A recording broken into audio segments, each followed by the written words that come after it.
Hello there, YouTubers. This is Mr. Zen over here with another One Piece chapter discussion. In this chapter, we're talking about chapter 824, Little Pirate Games. Now, in this chapter, this one was actually kind of fairly interesting, as we can see.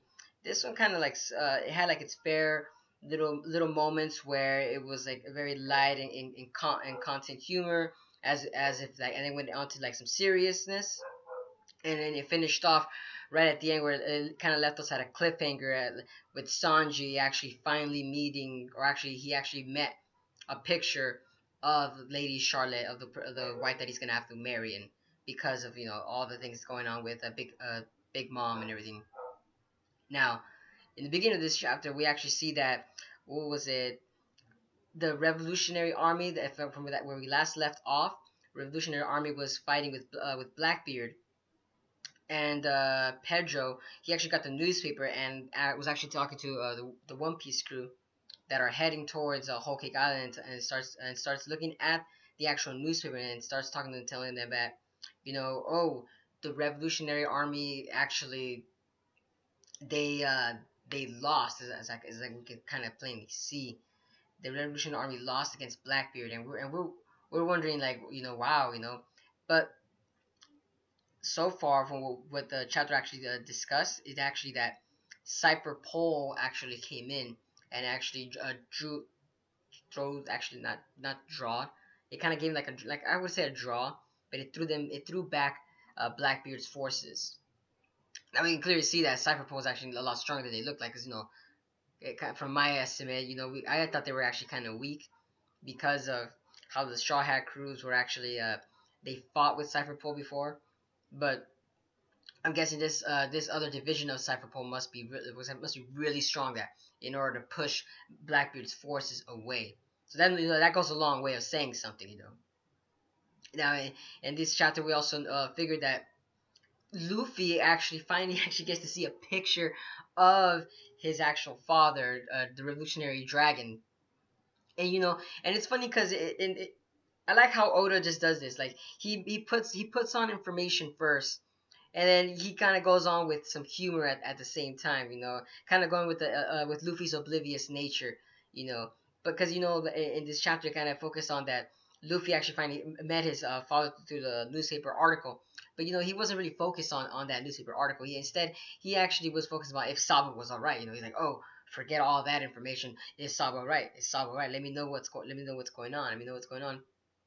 And you're here thinking like all his crew members are like just there, like kind of like I would say surprised at the fact that Luffy doesn't really care about that about his father that much. I'm assuming probably because he hasn't really met him or talked to him. He can't really, like how Brooke said in that chapter, that it's just a picture that we can't speculate that that's actually Dragon, which that I like how Oda uses some kind of like little logic there as to say that really can't be Dragon himself for the One Piece world, you could say, like that he's trying to create. But I think that's pretty nice how Oda actually kind of portrayed that little scene right there. We don't know if that's him or not.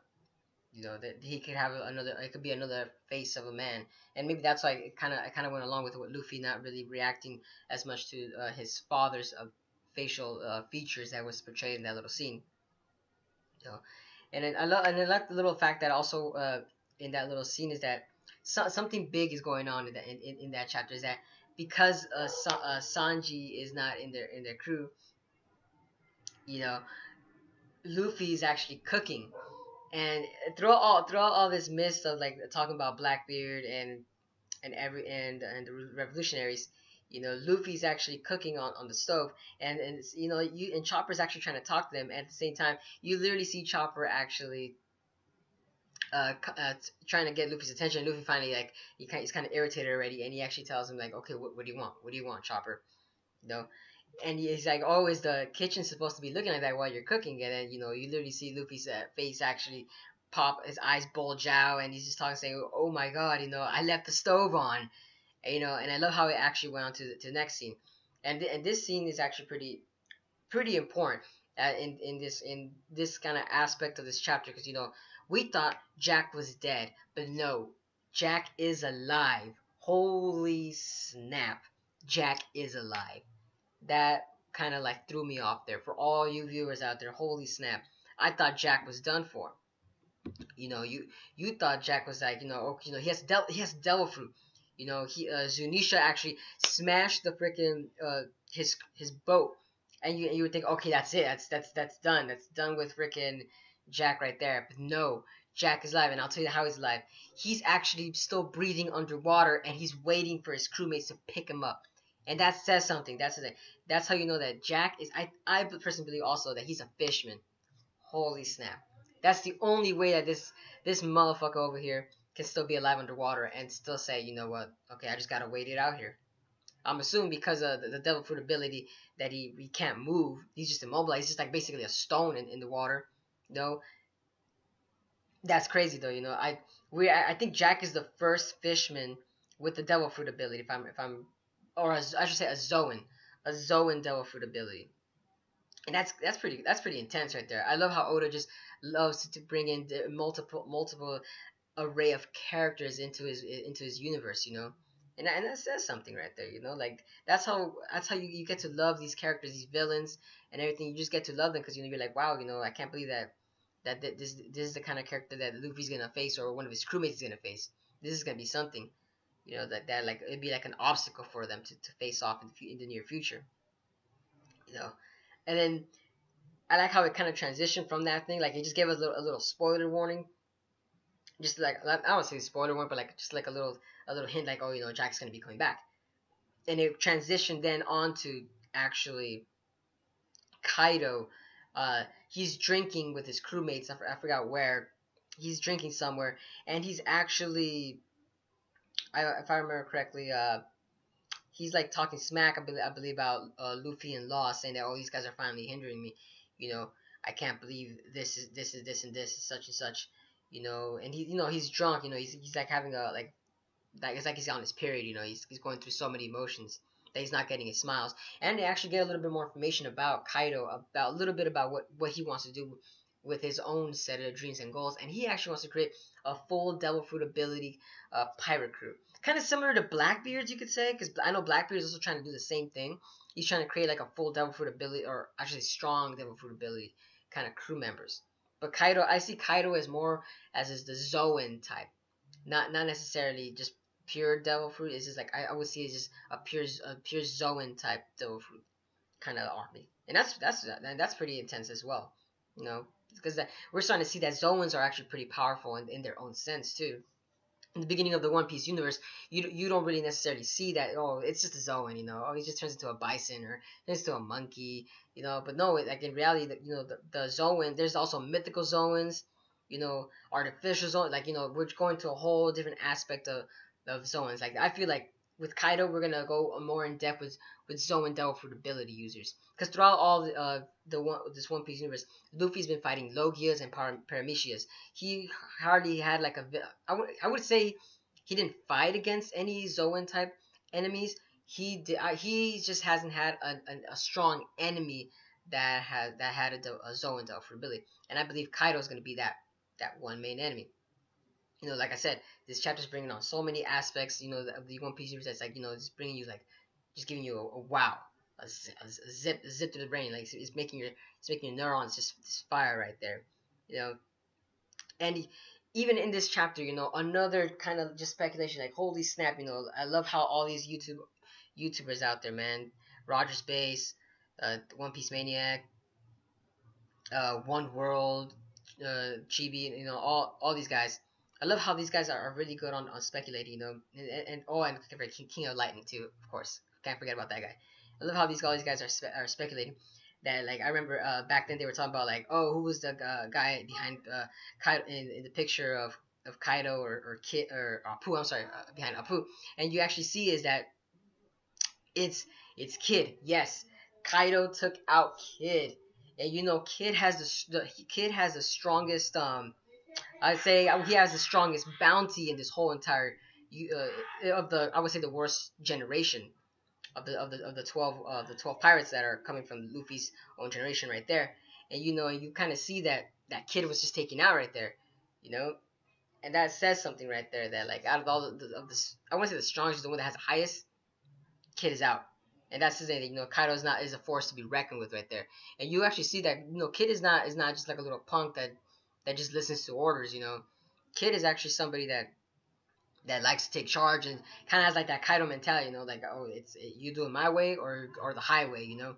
And I can't believe that Kid was taken out. And it shows him like a brutal aspect of the picture right there that, you know, he's actually just right there on the wall, just laying there like he's just like a good little boy, just sit down tightly and just do what you got to do. And and it's just emphasizing more on Kaido's strong political power in the One Piece universe. This chapter was more an aspect of showing all these political powers moving around, and then also moves on towards to where Sanji is now talking with Tamago, and Tamago was also emphasizing the fact too that you should join Big Mom's crew. You are a very vital, important person that even the Gemma 6 is actually wanting you back into the family roots. And Sanji even points it out that he doesn't want to join somebody. He doesn't want to join somebody that doesn't value family tradition. I'm assuming the Gamma 6 and Big Mom Pirates don't value that.